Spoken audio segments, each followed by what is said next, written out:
that thing. And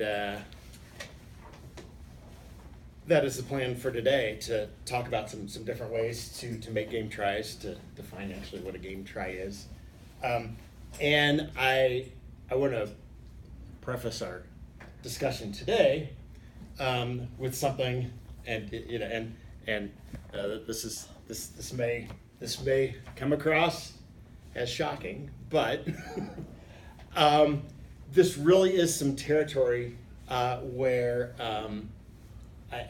there is not a right answer, and I say that in the sense that I know that that you have all developed basically a system manual, and that you are all trying as much as possible to play the same system manual, and that helps with interchangeable partnerships and things like that.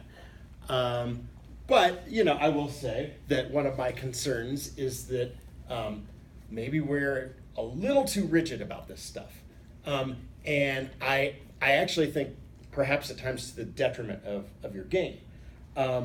It really is okay to play different things with different partners and to pick out your preferences. And whenever we're talking about bidding treatments, if I think something is superior, or if I think something is expert standard, where I see something done almost universally, I'll say, yeah, this is what all the big shots are doing. So it leads me to believe maybe that's what I should be doing, because they think this is the way to go. But then there are other parts of the game where you just see tremendous variety, and we can argue pros and cons for different methods. But I can't say what's right for you. I don't know, a lot of these things I don't even feel that strongly about what I play, and so my approach is I usually default to whatever my partners are the most comfortable with, because my partners may have an easier time remembering one convention versus another. Probably where we see this the most is defenses to no trump, because there are a million different things you can play when the opponent's open a no trump, and it might be don't, or it might be Capiletti, or it might be one of a bunch of others. I can tell you what the pros and cons of each of those are, and there are a few of those that that maybe I don't like so much. I'm mostly ambivalent about the others, because you don't know what's going to come up, right? You're going to pick up a hand and you're like, boy, I sure wish I was playing this instead of Capiletti, because it would be easier to show this hand. All right, well, next time you're going to wish you were playing Capiletti, right? So, that all kind of comes into play with your game tries a little bit too. There's not, really, a right or a wrong way to play your game tries. So, don't feel like you have to have something etched in stone or in the system manual, if you will. But and it may be that that you want to keep it simple and keep your game tries more on the natural end, or you might want to get into something more involved. So we are going to give you those options today, and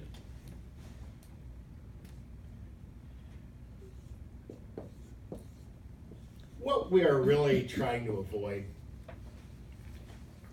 is an auction that goes like that. And Diane may remember this from last month, but this was a running joke with one of my mentors in Kansas City, and he said that auctions like this, he says, you don't want to bid like this. This is how the little old lady is bid, right? So you open a spade and partner gives you a spade raise. And then the opener bids more spades and says, well, I have a little more. Do you have a little more? Yeah, I think I got a little more. Maybe we should bid again. Well, maybe you land where you belong on that auction, but you haven't been very informative. You haven't been very scientific at all. And you don't have to get terribly complicated to make a better game try than that. Because particularly if I'm in responder's seat, and you bid 3 spades, I'm like, well, what do I have to go on? Probably not much more than, if my 2 spade raise was something on the order of 6 to 9 or 6 to 10 points, I guess I'll probably go on the game if I'm at the upper end. But I think what you'll find matters so much more is, really what is the nature of the hand? Where are your points? Where are your values? Or what is your shape like? And so you can be, and to take this back to Kit Woolsey's book, he uses two terms in the language of bridge. And if you've started reading it, I don't know who all has looked at that besides Joanne. But he uses a couple of terms, and game tries are as probably as common a place as any where you would do this. So you can take an informational approach, or you can take an instructive approach. In other words, you can say something more about your hand, or you can ask a partner something more about her hand. And a lot of times, either way, and this is why one of the reasons I say that maybe the method of game try that you choose is not necessarily so important. But either way, you can find out a little more and really figure out whether this is a good game to be in or not. And that's what we're trying to do, because in terms of just high card points, we're going to be in the vicinity anytime we have an auction like this. And by the way, and we will look at, and there will be one other situation, but what we are really focusing on is mostly today is a tool for this bid here. Typically openers bid in the second round of bidding after you found your fit in a major at the 2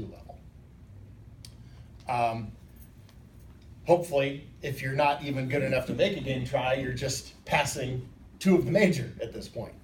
So anytime you are taking another call here, you have at least a little interest in game. And hopefully you also have some interest in partner's opinion about your hand beyond our major suit fit. Or you want to ask partner for some input. Tell me a little more about your hand and I'll figure out whether we belong in the game. So it's a matter of which approach do you want to take. But I think almost anything that you do is going to be an improvement over just continuing to bid our major and not finding out anything more. Because what you find sometimes is, well, look, maybe what's our target for 4 of a major most of the time? Is if we have an 8 card or better fit, usually it's about 24 points. Hi. We're here, same place. Okay. Different time. Just Here's Here's one right there. Yeah, there's room over you want here. this one here? Thank you. Sorry. I'll let you figure out how you want to. No, the shift back. We also don't 45 want to starts. do some of Yeah. those.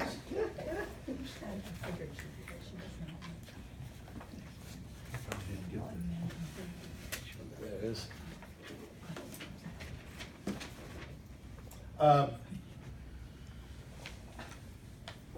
We usually think of the target for our major suit games as being around 24 points combined. But you might have a little more than that, and the hands don't fit together well at all, and the game doesn't make. I'm not saying that you shouldn't still bid some of those games. On the other hand, sometimes we may only have, say 22 points between the 2 hands. But you've got, the moment the dummy hits, you're like, wow, I've got 10 tricks all day long. And those are games that we would definitely like to get to. But if your auction looks like that, it's guesswork really. And you can get, provide and gather more information and figure out whether this is a game that you really want to be in. And sometimes you actually end up in a different game. And I had a hand that I played here at the House of Cards last month, and it went Remember that? something like this. No. By the way, all of the bidding was completely natural on this auction. Nothing fancy at all. So my partner opened a heart and I raised to 2 hearts. And my partner who had opened now bid 2 spades. Natural. Natural. That's reverse.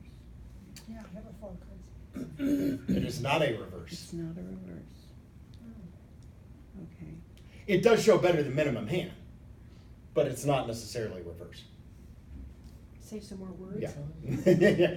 Well, when a reverse takes place, we haven't found a fit yet. So when we found a fit, so here we found a heart fit cheaply, right? We found our heart fit at the 2 level. So any bids that now come after we found our heart fit, we are now probing for game. In theory, opener might always be planning on bidding a game and might actually be probing for slam.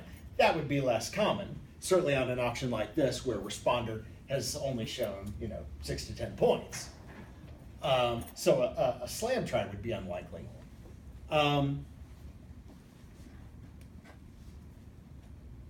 So what's going on here? I mean, if everything's natural and we're not doing anything conventional here, what do you think's going on? And in particular, what do you think 3-no is? To play.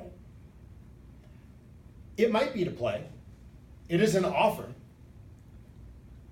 Now the opener is not required to sit for it. What kind of hand do you think the 3-no bidder has? It's in, Kind of stoppers D- in the other sense. it's Probably something in the minors. and a pretty balanced hand. Balanced hand, something in both minors. And point-wise, 13 to 15. well, no, remember this is responder that we're talking about. I can't have 13 to 15 because I just bid 2 hearts, right? You bid 2. Yeah.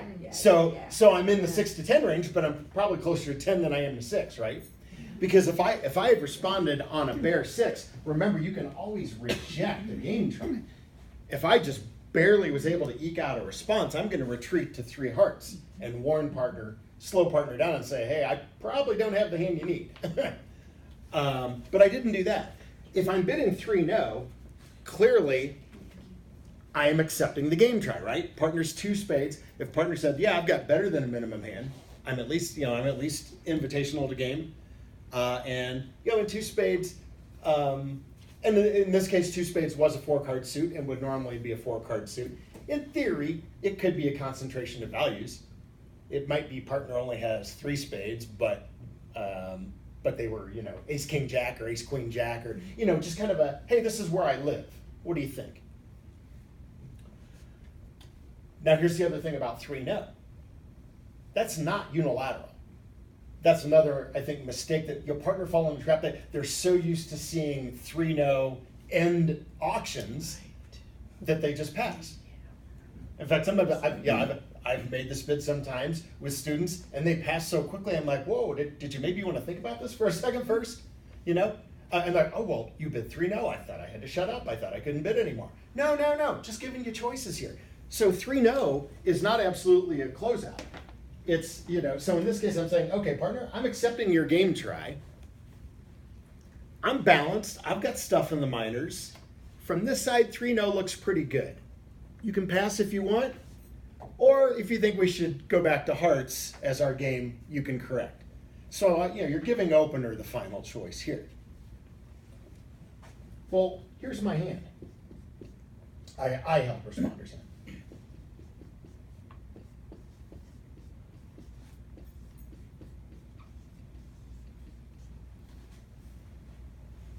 Can y'all see that? Okay. Off to the right side of the whiteboard there. So you can see I have 9 high card points, so I am at the top of the range. None of my values are in hearts. I have 3 little there. When partner bid 2 spades, I like this queen doubleton a lot better.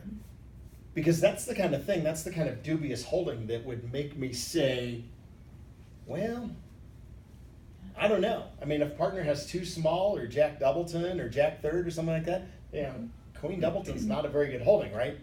Because the opponents might lead spades and they've cashed 2 quick defensive tricks right away. On the other hand, if I know partner has something in spades, now I feel like that queen is actually carrying its weight. Partner actually had ace jack on this hand. So the queen was a good card. And then, of course, if we do end up playing 3-no, which we did, partner did pass 3-no, turned out to be the best spot. I will confess that I didn't play it the best, but I made it. I should have made at least one over trick. I didn't do that. We still got a pretty good match point result. But clearly I need to be prepared for a minor suit lead when we've had this auction, right? So that does come with the territory with your game tries. On one hand, you and your partner can be a little more scientific and get to the best contract. On the other hand, you are conveying more information to the defenders too about your hands along the way. So, hopefully what you're doing is for a good cause. Well, yeah, I got a club lead on this hand, which I was more than happy to get a club lead into my longest suit with 10-9-8, good pushers in there. So this actually worked out really well, especially because and the game in hearts could be made, but we're missing the king and queen, and actually hearts break 4-1 on this hand. So sometimes that's another benefit to you of being in no trump. Sometimes you'll make 3-0 on a hand where where your trump suit, if you play in your suit, doesn't break for you.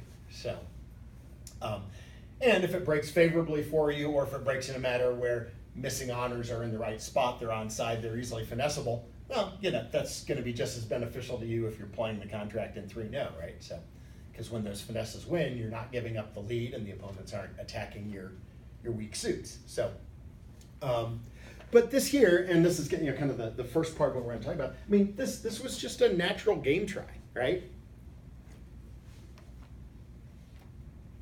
Because your partnership agreement said so. Well, yeah, our partnership agreement said so, but if you hadn't discussed anything otherwise, this should be natural. If you have not discussed playing a particular type of game tries with your partner, assume that all bids are natural. And, that would be the case too. Fancy new eraser here. Ooh.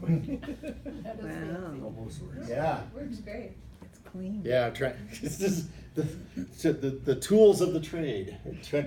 Testing out different dry erase gadgets. So, Is that a I don't know stocking stuffer? Huh? Yeah, this is a $1.50 at Target, actually. For- Did you get it in the cleaning aisle? It was in with the office supplies It's and all that also stuff. good So. to take dust off of your computer. So Whatever we'll you see. We'll really see. No, Yeah. no, I don't know. it's a different use. I kind of like it so far. So yeah, everything is going to be natural. And keep in mind too that anything you do with your natural game tries, these are all things that we do after we've agreed a fit. And so the final contract is always going to be played in the suit where we found our fit, in our major suit. And the only exception to that would be 3-0 as an option. But if we have an auction like this,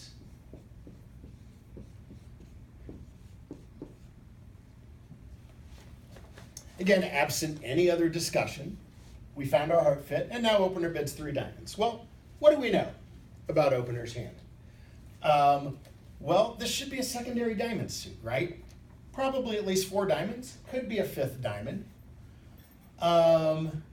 It's probably, again, unlikely that it would be a slam try when all we could do was raise to 2 hearts. We didn't even give a limit raise. We didn't even jump to 3, let alone make a game forcing bid. It's probably, so it's starting to paint a picture of shape. It's probably an indicator of a place where partner has some honors. Yeah, some of my points are in diamonds.